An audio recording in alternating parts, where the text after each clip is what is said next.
کیا مسلم لیگ نون کے قائد نواز شریف نے عمران خان کو الشفا ہسپتال بھیجنے کی حمایت اور اس کے ساتھ ساتھ اس پر نظر ثانی کی اپیل کرنے کی مخالفت کی؟ کیا یہ بات پاکستان تحریک انصاف کے دوستوں کی طرف سے جو کہی جا رہی ہے یہ درست ہے؟ اور اس کے ساتھ ہی مسلم لیگ نون کے طاقتور وزراء رانا ثناء اللہ خان، طارق فضل چودھری وغیرہ نے جب یہ کہہ دیا کہ یہ فیصلہ درست ہے، اس پر منوعاً عمل کیا جائے گا، تو اس کے بعد نظر ثانی کی اپیل دائر کیوں ہوئی، یہ سوال بھی کیا جا رہا ہے۔ اور اس کے ساتھ ہی ایک بہت ہی اہم پیش رفت وہ بھی آج کے ویلاگ میں اپ کے ساتھ ڈسکس کروں گا کہ ڈیفنس فورسز ایکٹ 2026 اور نیشنل کمانڈ ایکٹ کے اندر جو ترامیم کی گئی ہیں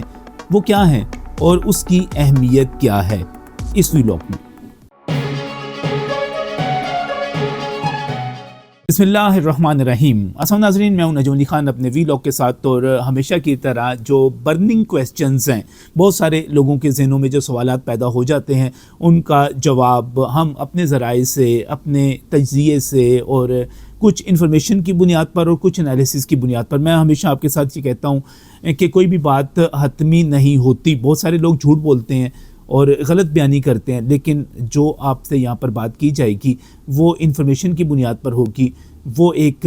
کریکٹ جو حقائق کی بنیاد پر انالیسس ہوتا ہے اس کی بنیاد پر ہوگی۔ اس وقت دعویٰ کیا جا رہا ہے کہ میاں نواز شریف نے عمران خان کو الشفا ہسپتال بھیجنے کی حمایت کی اور اس چیز کی مخالفت کی کہ نظر ثانی کی اپیل دائر کی جائے۔ لیکن بہت ہی دلچسپ بات یہ ہے کہ یہ جو دعوے سامنے آ رہے ہیں، مثلا میں کل ایک پروگرام میں بھی موجود تھا منصور علی خان صاحب کے، تو وہاں پر بھی یہ جو کلیم کیا گیا، یہ دعویٰ پاکستان تحریک انصاف کے حامی جتنے تجزیہ کار ہیں، جو ہمارے دوست ہیں، ان کی طرف سے سامنے آ رہا ہے۔ اور میں پہلے ہی آپ کو کہتا ہوں کہ جب پاکستان تحریک انصاف کی طرف سے کوئی بات کہی جا رہی ہو تو اس کی اتھینٹسٹی جو ہے اور اس کا حالات و واقعات کی بنیاد پر جائزہ ضرور لے لیا کریں۔ کیا میاں نواز شریف یہ کہیں گے کہ عمران خان کو ایک پرائیویٹ ہاسپٹل میں بھیج کر وہاں پر ایک سیاسی میدان لگا کر اس کی بنیاد پر ایک پروپیگنڈے کی بنیاد بنا کر اپنے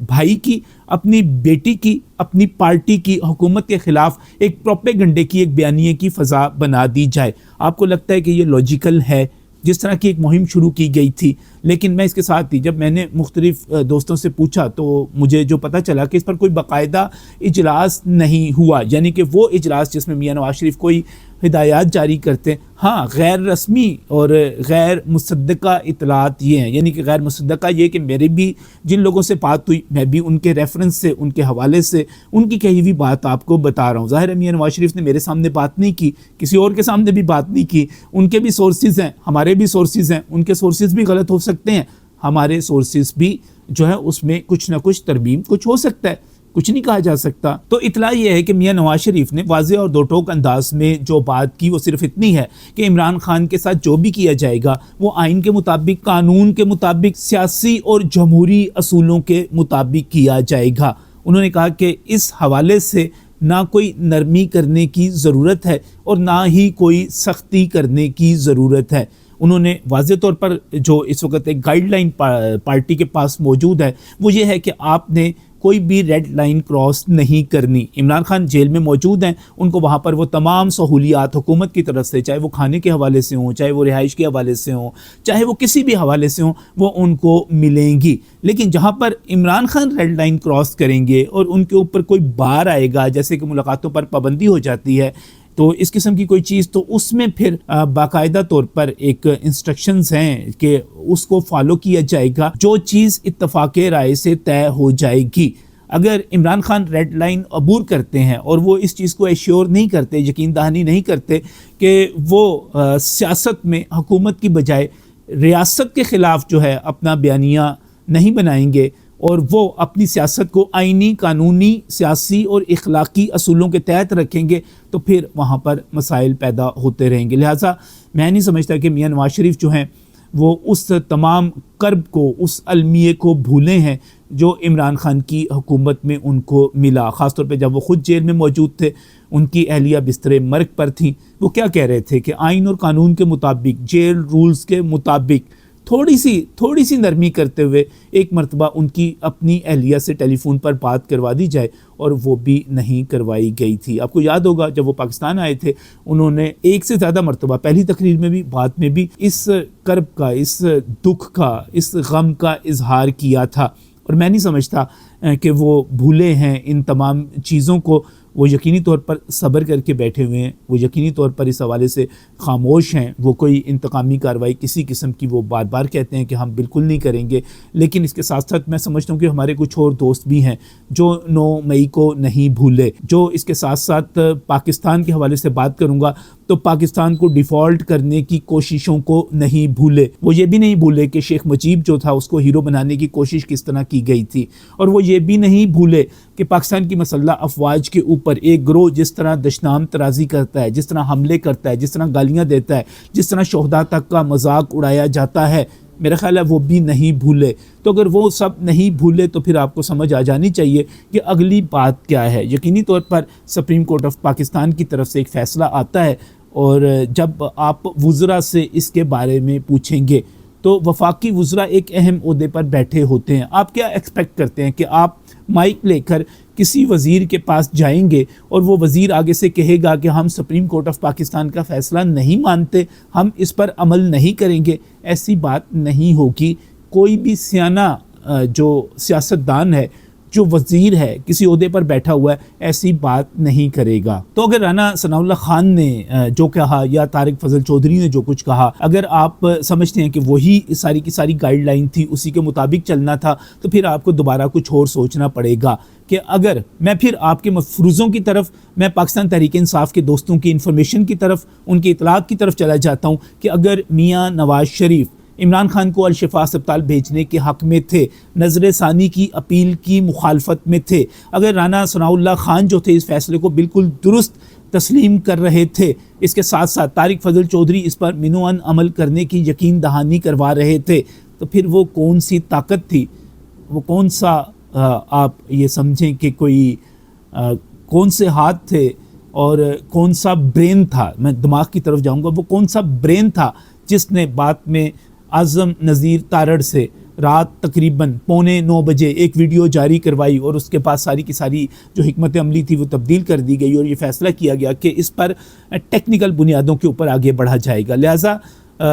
ذہن میں رکھیں کہ پاکستان تحریک انصاف کے سورسز کی طرف سے، ان کے لوگوں کی طرف سے جو بات آئے گی وہ من گھڑت ہوگی، وہ ایک خاص بیانیے کو پروموٹ کرنے کے لیے ہوگی، وہ کسی کو فائدہ پہنچانے کے لیے ہوگی، اور اس میں سچ جو ہے بہت کم ہوگا۔ اور میں دوسری بات یہاں پر یہ بھی کہتا چلوں کہ اس کے ساتھ ہی یہ کہا جا رہا ہے کہ جناب حکومت اور اسٹیبلشمنٹ میں ایک مرتبہ پھر، خیر یہ جو باتیں ہیں نا کہ اختلافات پیدا ہو گئے، یہ سنتے ہوئے مجھے کوئی 4 سال تو ہو گئے ہیں ابھی موجودہ دور میں، اور یہ سنتے ہوئے کہ جناب مسلم لیگ نون نے اپنی سیاست کا بیڑا غرق کر لیا ہے، اب عوام کو منہ ہی نہیں دکھا سکیں گے، اب تو یہ عوام میں جا ہی نہیں سکیں گے، اب یہ الیکشن کیسے لڑیں گے۔ تو یہ باتیں بھی اس وقت سے ہو رہی ہیں جب غلام اسحاق خان نے 1993 میں مسلم لیگ نون کی، میاں نواز شریف کی حکومت کو پہلی مرتبہ توڑا تھا اور کہا تھا کہ بس اب تو ختم ہو گیا۔ میاں نواز شریف تب بھی واپس آئے تھے، مسلم لیگ نون واپس آئی تھی، پھر اس کے بعد ایک بڑا ہوا بنایا گیا تھا کہ جناب پرویز مشرف کا ماشاء اللہ لگ چکا ہوا ہے، اب تو کوئی چکر رہ ہی نہیں گیا، اب ختم ہو گئی سیاست اور ختم ہوگی مسلم لیگ نون، اور ان کا تو لاہور میں دفتر تک نہیں رہا، ان کا تو کوئی پارٹی کا ٹکٹ لینے والا نہیں رہا، آج وہی پارٹی پھر حکومت میں ہے۔ لہٰذا یہ باتیں سنتے رہتے ہیں، آتے ہیں اس قانون کی طرف جس میں ترمیم کی گئی ہے، اور وہ بہت ہی اہم قانون ہے، کیونکہ ہم یہ دیکھتے ہیں کہ باقاعدہ طور پر CDF کا، چیف آف ڈیفنس فورسز کا ایک سیکریٹریٹ بنایا گیا ہے، جو آئینی ترمیم ہوئی، جو ہمارے قانون میں جو فوج کے حوالے سے ہمارا قانون ہے، ڈیفنس فورسز ایکٹ ہے، اور نیشنل کمانڈ اتھارٹی کا بھی اس کے ساتھ جو قانون موجود ہے، اس میں جو ترمیم ہوئی ہیں، میں ان کے حوالے سے آپ کو کہنا چاہ رہا ہوں کہ کچھ اور ریکوائرمنٹس موجود تھیں، خاص طور پہ جب فیلڈ مارشل کے عہدے پر سید عاصم منیر آ گئے، اور پھر اس کے بعد اگلی جو پیش رفت ہوئی، میں ابھی یہ 24 جولائی والا فیصلہ جو ہے جنرل سید عامر رضا والا، میں اس کی بات کر رہا ہوں، تو پھر اس کے بعد کچھ ریکوائرمنٹ ہو گئی تھی کہ NCA نیشنل کمانڈ اتھارٹی، اس میں کچھ ترامیم کی جائیں۔ تو یہ باہمی طور پر سسٹم کی ضرورت کو سمجھتے ہوئے جو ایک نظام اس وقت نیا قائم کیا گیا ہے اس کی ریکوائرمنٹ کے مطابق، کیونکہ جب ہم نیشنل کمانڈ اتھارٹی کی بات کرتے ہیں، جب ہم اس ایکٹ کی بات کرتے ہیں جو کہ میں باقاعدہ طور پہ اس کا حوالہ دے رہا ہوں، نیشنل کمانڈ اتھارٹی 2010 کا میں جو ترمیم منظور ہوئی تھی اس حوالے سے، اور یہ جو قانون ہے یہ میں آپ کو بتا دیتا ہوں کہ 11 مارچ 2007 کو اس کو باقاعدہ طور پر NCA کا جو قانون ہے اس کو منظور کیا گیا تھا اور پھر اس کو لاگو کیا گیا تھا۔ تو اب اس میں مزید ترامیم کی ضرورت تھی، اور یہ حکومت نے اور فوج نے باقاعدہ طور پر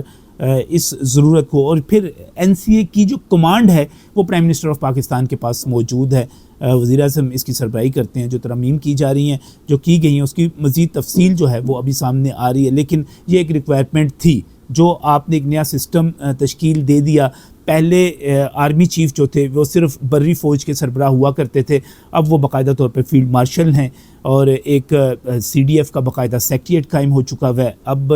صرف وہی نہیں بلکہ ان کے ساتھ ساتھ سید عامر رضا جو ہیں وہ بھی 4 اسٹار جنرل کے طور پہ وہاں پر موجود ہیں، وہ اس وقت نیشنل اسٹریٹجک کمانڈ جو ہے اس کو لیڈ کر رہے ہیں، اس کے کمانڈر ہیں۔ تو پھر یہ ایک ریکوائرمنٹ تھی، اور یہ آپس میں سسٹم کو آگے بڑھانے کے لیے باہمی اتفاق سے ہی چلا جا رہا ہے۔ تو لہٰذا جو لوگ یہاں پر کہہ رہے ہیں کہ کوئی ڈیل ہو گئی تھی اور کوئی یہاں پر کوئی جناب بڑا کوئی